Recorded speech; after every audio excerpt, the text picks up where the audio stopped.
Speaking today. Focusing greatly.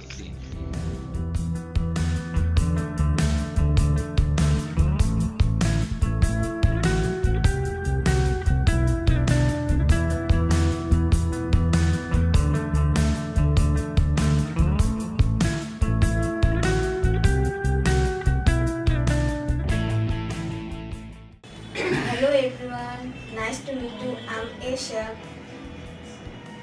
Actually, I get up early in the morning. Next, I go to washroom and get dressed. Next, I complete my study and I complete my breakfast. Then I go to school. Getting back home, I wash my hand and complete my lunch. In the evening, I go to playing. Getting back home, I wash my mouth and hand. Then I complete my homework.